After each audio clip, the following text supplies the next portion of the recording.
Welcome to the Homes Politicast Wednesday edition. I will be live streaming to you Jim Cooper's show because I, I don't know if we'd be able to get him on a live stream. Bit difficult to work with um, technology all the way over there, so I'm live streaming a show to you every time he comes out with one. So enjoy Jim Cooper's show on the Homes Politicast.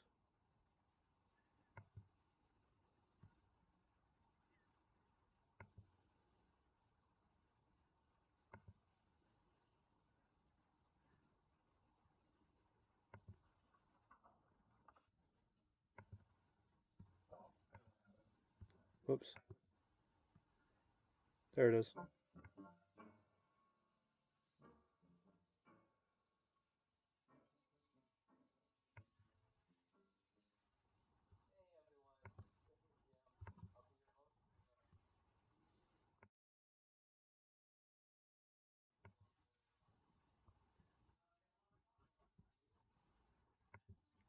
Whoops.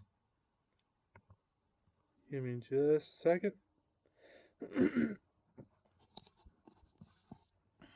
Hmm.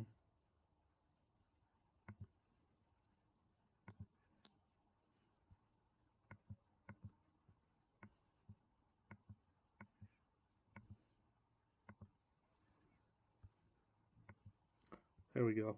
Now let's try it. News and some Michigan news.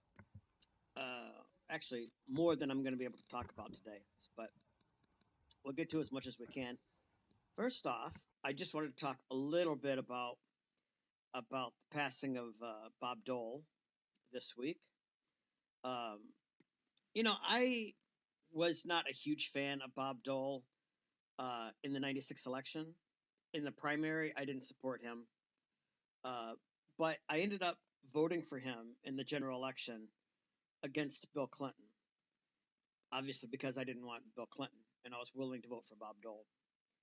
But he's really impressed me over the years. He was the first person I ever voted for, at least on a federal level.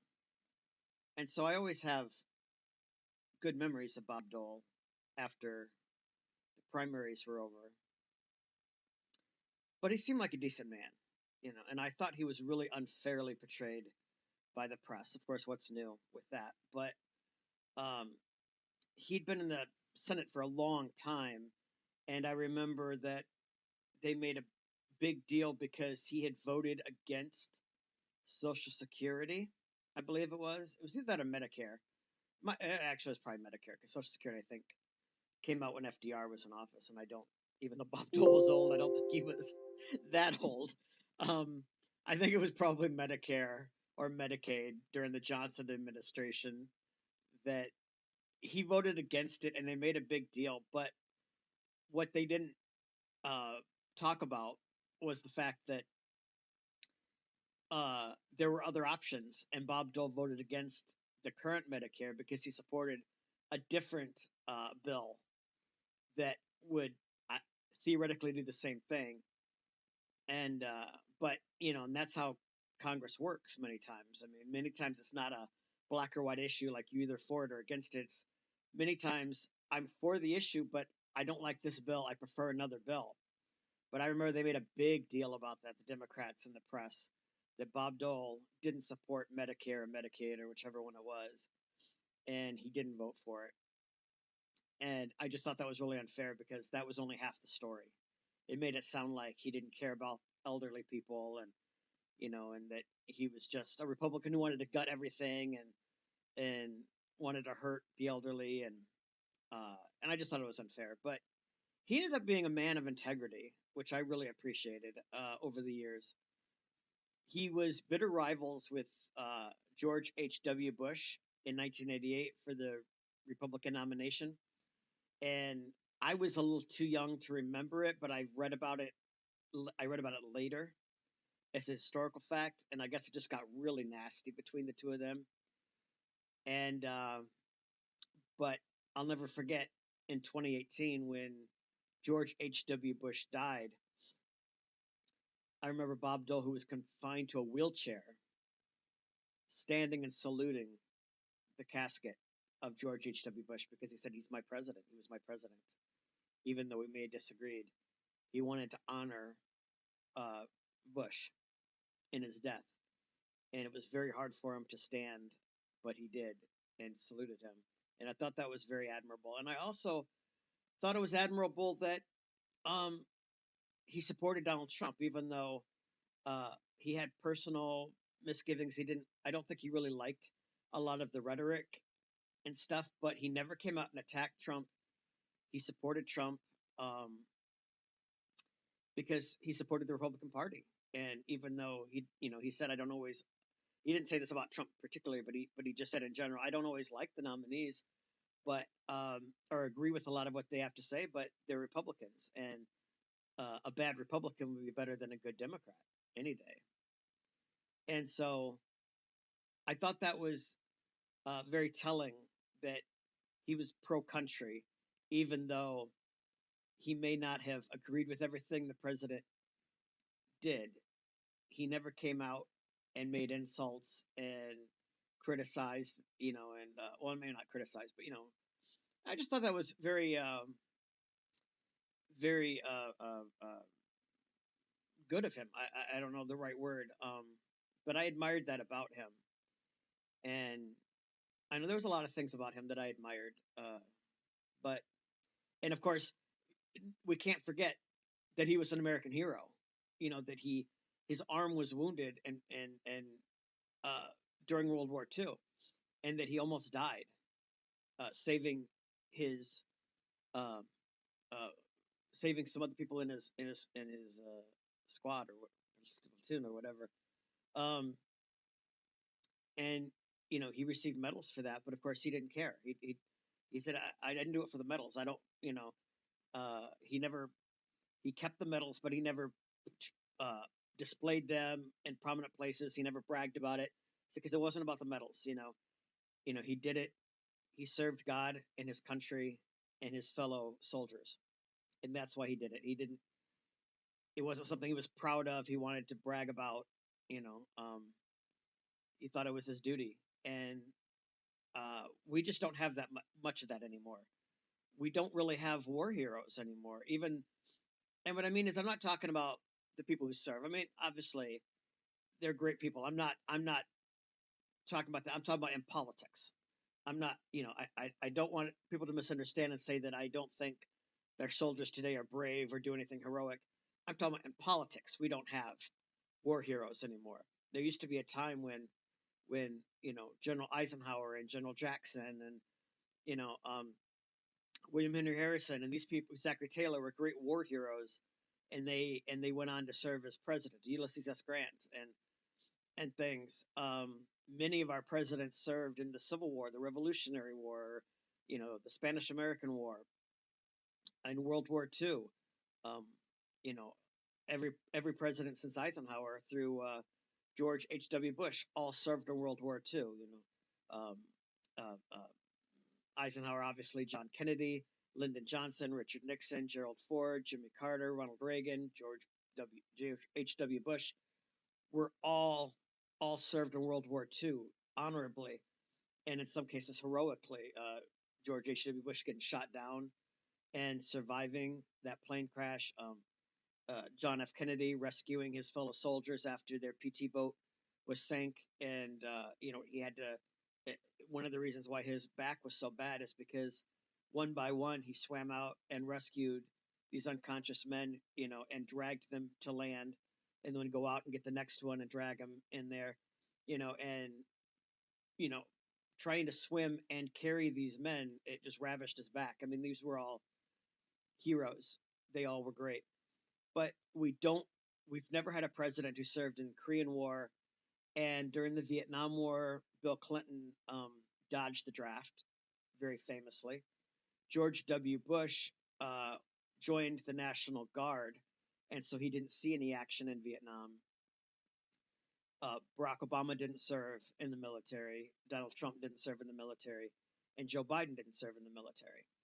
So we really don't have many heroes in in government anymore who served their country honorably. And so I have great respect for Bob Dole, and it's sad to see that generation passing as we just had the anniversary of Pearl Harbor. Uh, they were saying on the news that there's um, only a handful, basically, of Pearl Harbor survivors that are still alive. The youngest one is 93, uh, and the oldest one is like 102.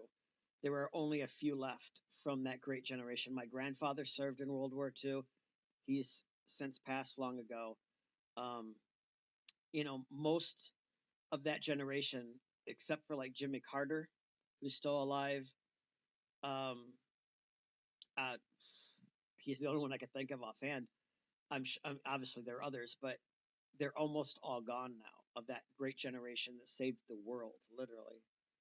And it's just sad to see them go and replaced in politics with I'm not talking about the women here, but men who are not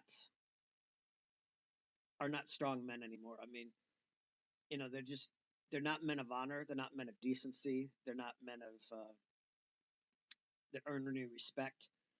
And that's just sad to see our nation being turned over to a bunch of people who are, in my opinion, chicken hawks, who are very eager to go to war and send other people to fight and die, but we're not willing to put on a uniform and fight and die for any causes they believed in. They just want our children to fight and die for causes they believe in. And it reminds me of what's happening in Ukraine right now with Putin sending troops to the border.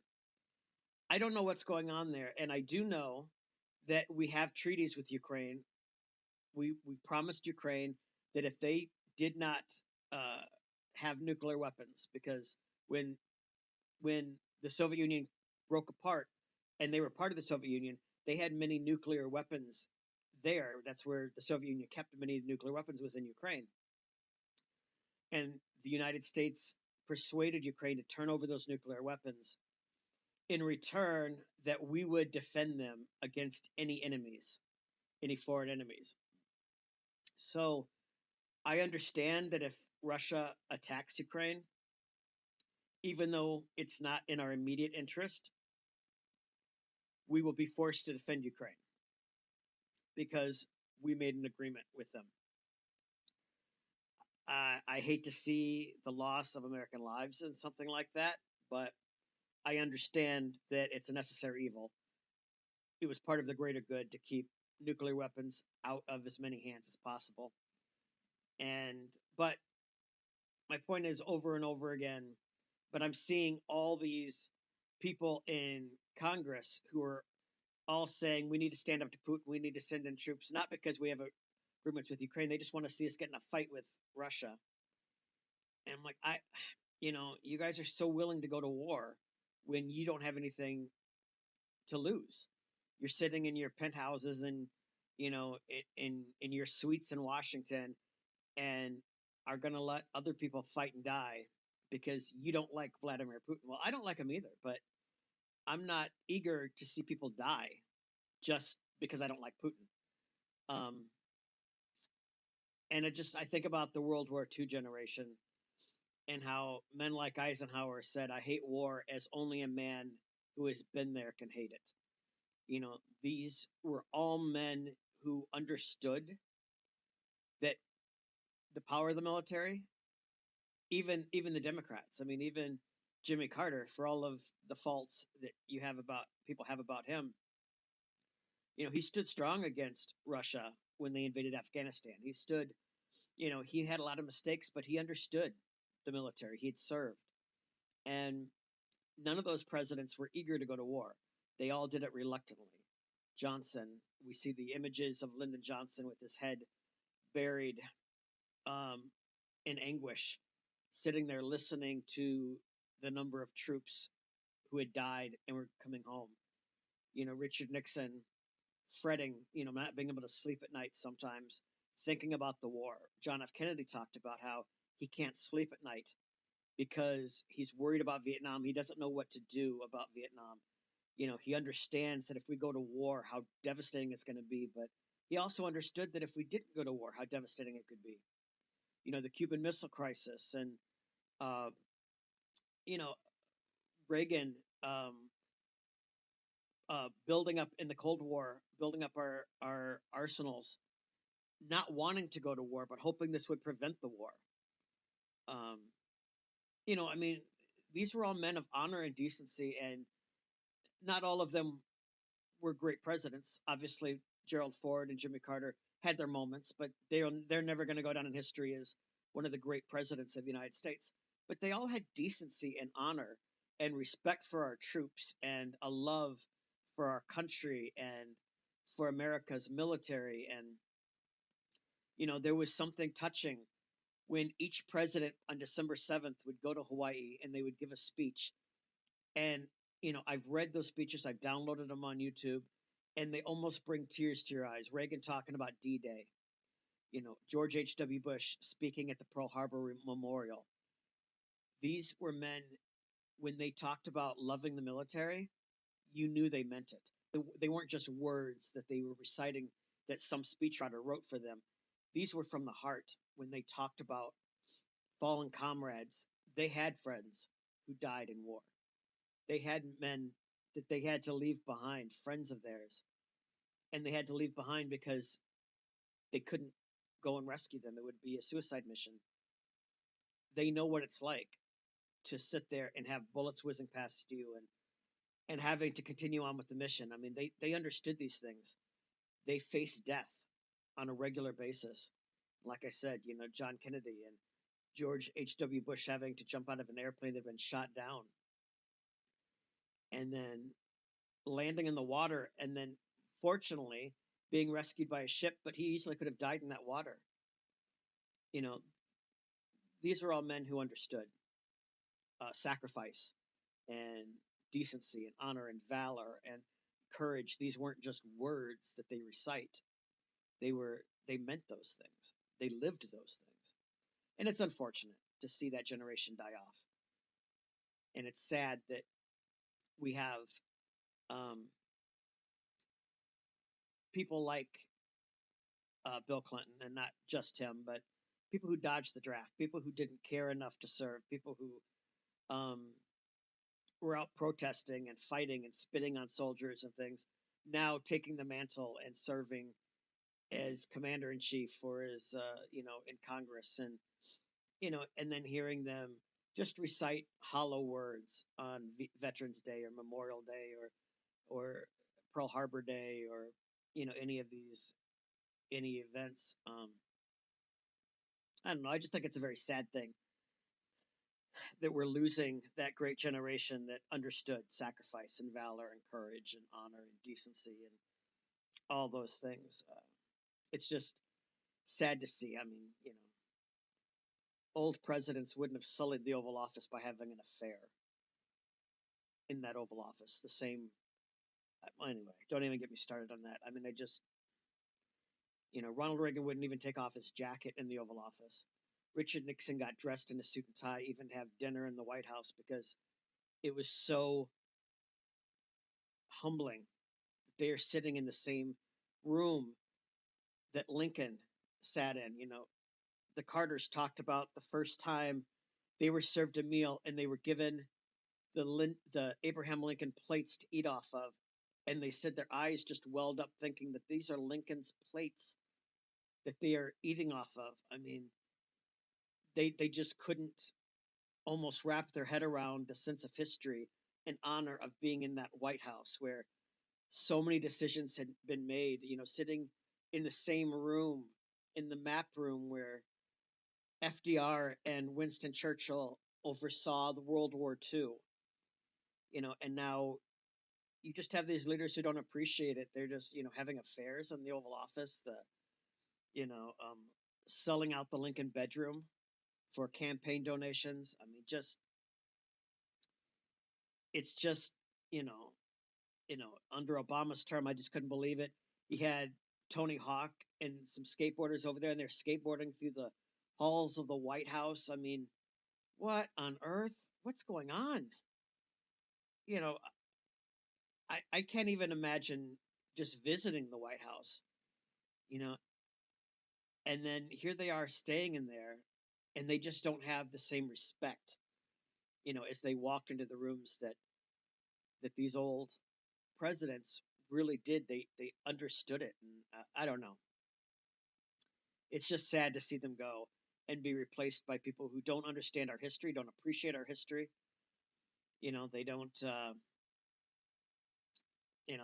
They just, the only time it seems like they bring up history is when they want to degrade somebody. Like they'll march on, the the Pettus Bridge, or they'll recall the civil rights movement, or and those are important parts. I mean, don't get me wrong. I'm not saying that we shouldn't honor civil rights history, but that seems like the only time that I saw them give speeches. I didn't see Barack Obama ever going to Gettysburg or the Alamo, or and talking about those things. I mean, he did go to talk about the civil rights movement, and and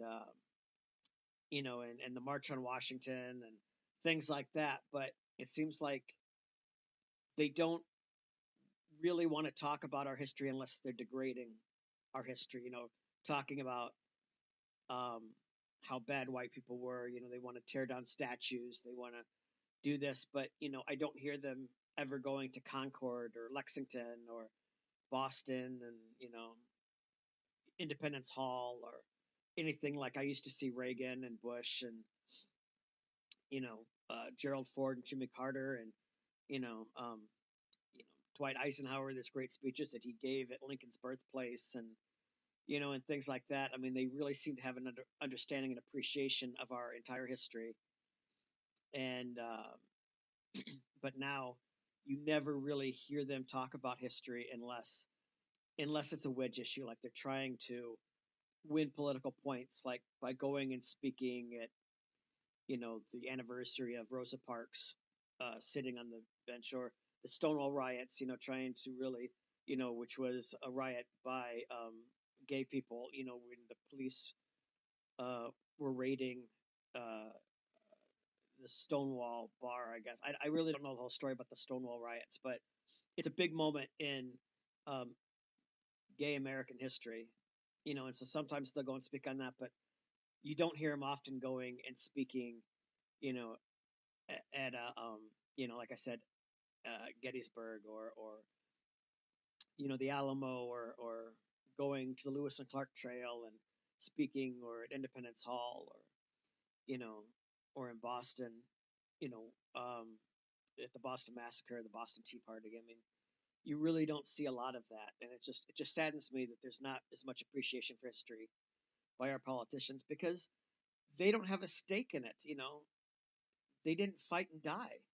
Well, I guess obviously they didn't die, but they didn't fight, and their friends didn't die for those causes. They were out protesting, or they were out taking the easy way out, like George W. Bush, getting in the National Guard so he didn't have to serve in Vietnam. You know, um, Donald Trump claimed he had bone spurs, and that's why he couldn't serve in Vietnam. Um, you know, just none of our presidents since Bill Clinton. Um, George W. Bush was the closest one, I think. But obviously, I have a lot of problems about George W. Bush. But of all of our current presidents, he probably was the most patriotic as far as speaking about historical events, and really. Um, and Donald Trump was close, but he still, he spoke at Mount Rushmore and things. But he did give some good speeches. I have to say that about Donald Trump. He gave some good speeches about American history, but still, in my opinion, he just never was the man that like Dwight Eisenhower was, or John Kennedy. He just doesn't seem to rate up there. He still is a product of his time, the baby boom generation that still was very narcissistic. Bill Clinton's like that. Who just very narcissistic. Barack Obama. Um, never really had to earn anything because their parents gave them everything. Bush got his jobs because his daddy was vice president, president. Donald Trump got everything because his dad was a mogul. You know, you know, it just, you know, they just all seem to really not have earned anything. Bill Clinton really didn't earn anything. Barack Obama didn't earn anything. Joe Biden didn't earn anything. You know, they just seem like, I don't know. Anyway, I went way too long on that, but it just got me thinking. Anyway, one more story that I think is great on a national level is CNN fires Chris Cuomo following his recent suspension. This is great news. On a personal level, I never liked Chris Cuomo. Speaking of another man who got his way because of family connections, his father was Governor Mario Cuomo, and his brother was former Governor Andrew Cuomo. So he got jobs not based on talent, not based on ability. It was all because of the connections of who he knew and who he was related to. And so, anyway, he was fired because he was helping his brother obstruct justice during his sexual harassment scandal. He was finding out, using his connections to find out information about the women who were accusing him, and sending him information to help defend him. And then, of course, we also found out after he was fired that he was accused of sexual harassment himself, just days before he was fired. So that's just great news. Now we need to go after Don Lemon because he was helping Jussie Smollett in his hate crime hoax. Again, feeding information, trying to help him. I just aggravates me. It's completely. I don't even know what the words are, but the two of them should have been journalists, which of course we know they aren't, but that's what they should have been. They should have been covering these stories, not covering up these stories, which is exactly what they ended up doing, is just covering up for people that they liked. You know, if this was a Republican or a Donald Trump supporter, they would not have been trying to help them out by sending them information to help them. They would have been attacking, and certainly if someone from Fox News had done that, they would be calling for that person to be fired. You know, if they found out Tucker Carlson or Sean Hannity was giving Trump information about an opponent or things, they would have been irate. So anyway, we're going to go past that because I've got some other stories here to talk about, and I already have so little time to get to all of them. From M Live, Michigan drivers will get $400 refund per vehicle back from auto insurance fees. This sounds like good news. Hopefully it is. Michigan drivers are slated to get a $400 per car refund from a state fund that covers costs for severe auto-related injuries, Governor Gretchen Whitmer and other officials announced Tuesday. The roughly $3 billion in funds will come from the Michigan Catastrophic Claims Association, a statutorily established nonprofit that all auto insurers pay into for personal injury protection under the state's auto no-fault system. Drivers are expected to get a refund of $400 per insured vehicle in 2022. The refund announcement comes after Whitmer's request that the MCCA use a $5 billion surplus to pay back drivers who have paid into the fund. The MCCA board later unanimously voted to support issuing refund checks, although the exact amount drivers could receive had been unclear prior to Tuesday. Michiganders have paid into the Catastrophic Care Fund for decades, and I am pleased that the MCCA developed this plan so quickly after unanimously approving my request to return surplus funds to the pockets of Michiganders, Whitmer said in a statement. Michigan drivers with an auto insurance policy in place as of 11:59 p.m. October 31st will eligible for the money. They must have left out a word. And the funds will be returned automatically by insurers once the MCCA turns it over to the insurance companies by March 9, 2022. and the article goes on if you want to read it. Let me just say, I mean, it sounds like good news. Let me just say on a cynical level, this is all done because Whitmer is running for re-election, and that would be nice to get checks into the hands of people right before the election starts. Now, does that mean that it's not a good thing just because her motives aren't good? No. Money is money, and it's wonderful to get money back from the government, regardless of what the motive is. But I'm just want you to know this is not done because out of the goodness of her heart. It's done because she's running for re-election, and nothing can be better in election time is to get money from the government, get money back. Um, so again, if I'm reading it correctly, that's great news, but do not be mistaken. This was basically a bribe. It's basically a bribe. She can't send you money directly, so she's doing this. And remember me at election time, I'm the one who got you some money back. So, anyway, I hate to be cynical, but it's true. They don't do anything in Lansing or in Washington without thinking about the political ramifications of what it'll be. You know, that's always politics is always in the equation when they do anything. It's how will this help us? Uh, how will this help us politically? Or if we do that, how will it hurt us politically? So, that's how they make decisions. It's never out of just the goodness of their heart. I just think it'd be nice to do, and I really couldn't care less if it helps or hurts me. I'm not even going to look at that. I'm just going to do something. No, that never happens. That's a conversation that will never happen. They never think about anything other than how this will help. Now, what's going on in Michigan right now is in Michigan schools is absolutely crazy in my opinion, and I don't know why this is happening. I mean, I don't know why this is happening, but from kids.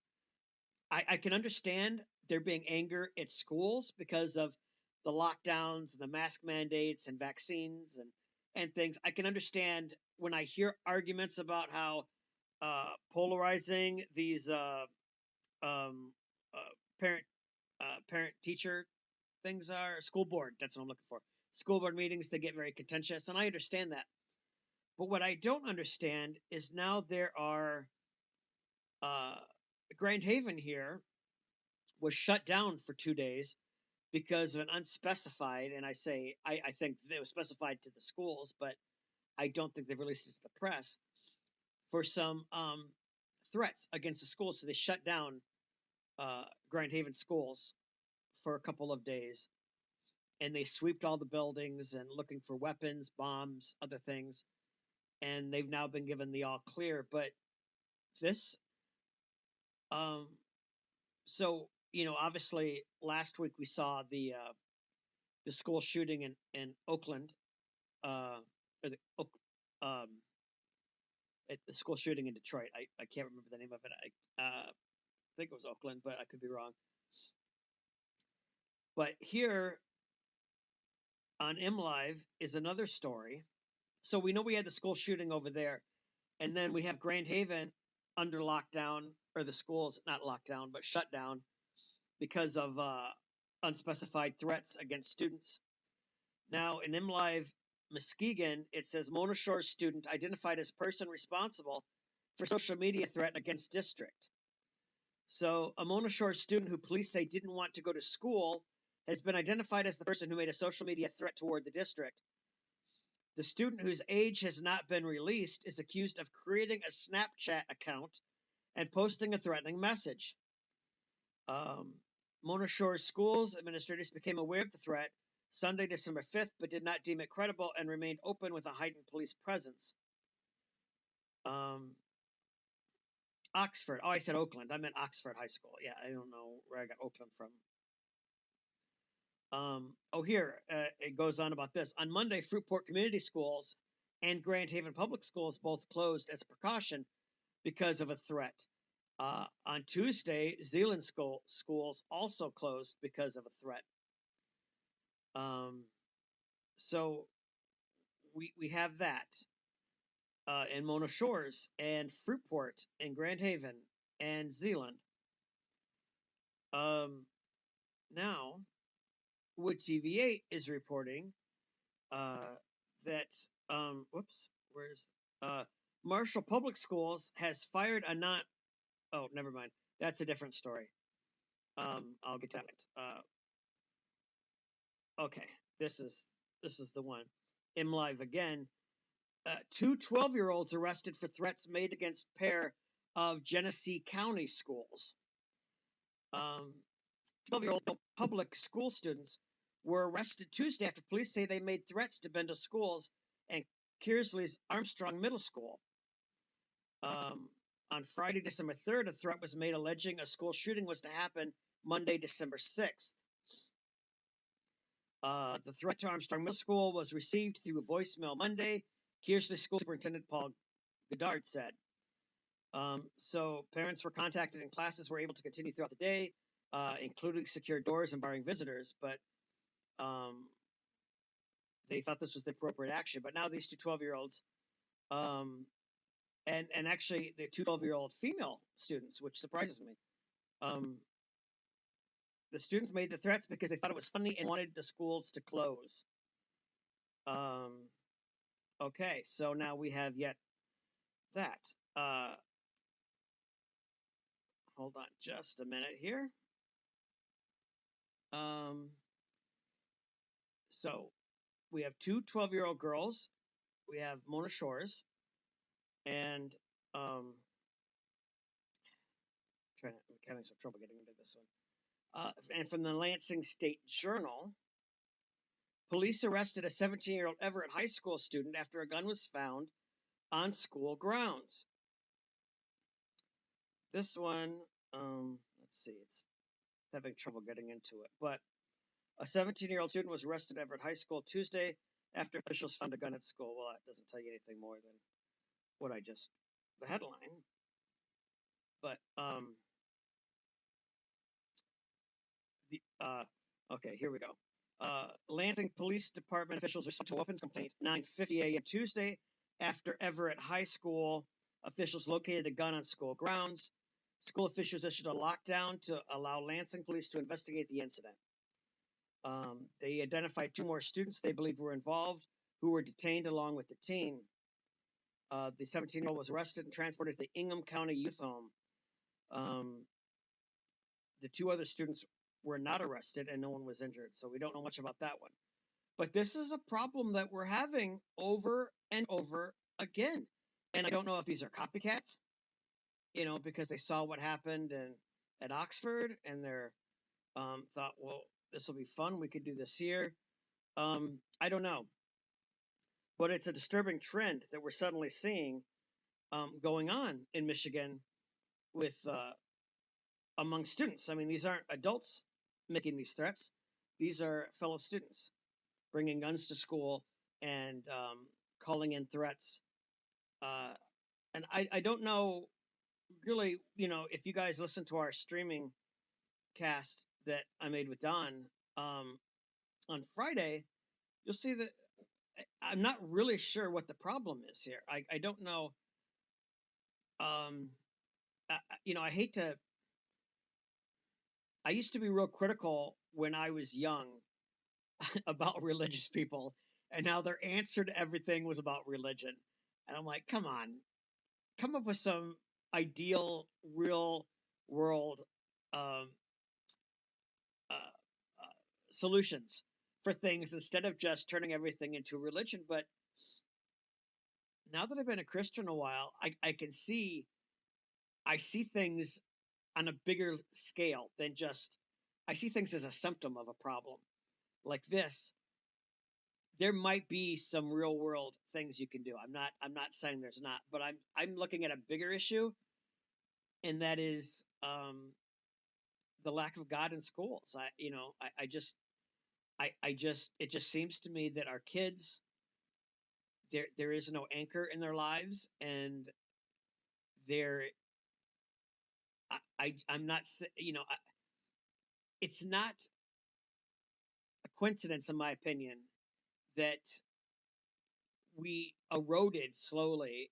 I looked at a Supreme Court timeline of these things that we slowly eroded religion in schools. And I'm not talking about the teachers need to preach to the students. I'm not saying that. But I'm saying that they slowly curtailed any talk of religion in school, and then they didn't allow Bibles to be brought into school, and another Supreme Court ruling issued that obviously a teacher couldn't lead the class in prayer. But then it was like, well, the teacher couldn't even allow a moment of silence, you know, for you to pray if you'd like to. Then the Supreme Court ruled that kids couldn't pray in school, even if it's just on their own. They can't bow their heads and pray, even if the teacher or anybody has no contact. You know, a student can't just pray in school. A student could not bring a Bible to school. You know, I mean, it just one ruling after another, to the point where, you can't mention God at all in school, which is incredulous to me. Because, and I'm not saying as a Christian, I'm just saying as a historian, that much of our early American history, many of the speeches refer to God. The Declaration of Independence refers to the creator of all things. Many of our early speeches talk about God, and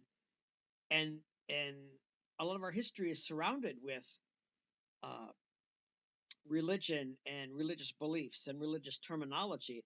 So I don't know how you can teach history if you can't mention the word God in schools. I mean, I don't know, I just, so to me, it just seems like that school is such a godless place that, okay, I meant to say it's not a coincidence we took all this out. And then after that is when we started having school shootings. You know, I'm not saying there was never any danger. You had the Bath School massacre, but that wasn't school children killing each other. That was an adult who I think blew up a school in Bath. I can't remember all the details about it. So I'm not saying children were never in danger, because there have been cases in our history where something bad has happened in a school, but typically they weren't attacks. Like that was an attack. I heard once about a school that blew up, but there was like a gas leak or something, and in the metal shop they were cutting something and made a spark, and it blew up and started the gas leak. Blew up. This is in the days before they added that stench to natural gas. Now it smells like rotten eggs if there's a gas leak, and they did that because of the school, because the school had a gas leak, and because there was no smell, nobody realized it, and then somebody made that spark, and the school blew up and killed a whole bunch of students. But those were accidents. These were not, um, so to me, it's not a coincidence that schools have become much more violent since um, we've taken out anything about God from schools. I know, I just don't. I think it's not a coincidence, and I'm not saying that is the solve all. I don't think if you allow prayer in schools, then suddenly school shooting is going to stop. But I think if a school is a place where God is allowed, I don't know. I just think you could build relationships among teens who are Christians. I mean, I have great bonds.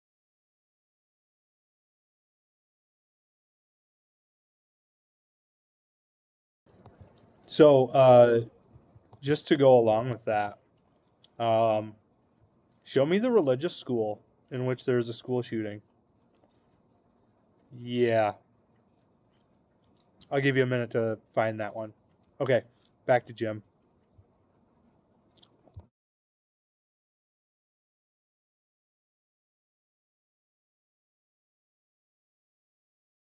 People I go to church with, and if we were all in high school and we were all able, to pray together and things like that, and really reach out to kids who are hurting and encourage them and pray with them or invite them to things. I just think the school would be a much more happy place. It'd be, I mean, I'm not, I don't know about girls, but boys, it's just historic. Boys do not like school. I mean, it's just, even if you go back and read Huckleberry Finn and things, kids are ditching, boys are skipping school to go fishing and, playing hooky. It's just something that it seems like boys for all time have not liked school. They just, so I'm not saying it's going to be somewhere boys are going to be excited about going to school at, but I think it would take out a lot of this anger and frustration, and we could cease making schools prisons with metal detectors and police presence and going through lockers and patting down students and all that, to a much more warmer environment, where you know there's bonds among kids, and there's a certain joy in school.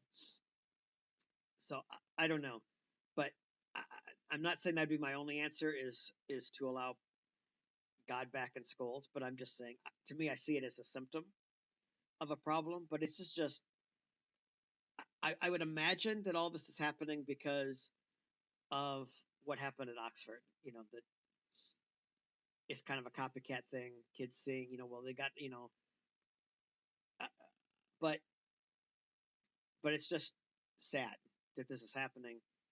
Um, where there's just all these threats being made at schools, and that schools and kids have to live in fear going to school. I mean, it's bad enough that they're living in fear of the coronavirus at school. Now they're having to live in fear that a madman is going to blow up their school or come in shooting, or a fellow student is going to come in shooting. I mean, it's not a good learning environment when you're afraid, um, all the time, when everything is doom and gloom. So I don't know. I just, it's just unfortunate, and I'm really disturbed by it. Okay. Anyway, I've gone over again. Sorry about that. But anyway, hope you all have a great week. And let's see, Christmas is coming soon, so get all your Christmas shopping done. We've only got a couple of weeks until Christmas. Oh, I haven't started my shopping. I should do that this week. Anyway, hope everyone has a phenomenal week. Hope to see you again here real soon. And I'll talk to you then. Bye, everyone. Boom. All right. That is uh, that is the show for today. Jim Cooper on the stream. You can catch that in podcast form as well. It is available on Spotify and Podbean. So thank you so much for joining us today. And well, I'll be streaming Jim again next week. I may do a show this weekend if I get all my projects done. So, boom. Yeah, I got a lot going on. So, thank you guys for joining us. We'll see you again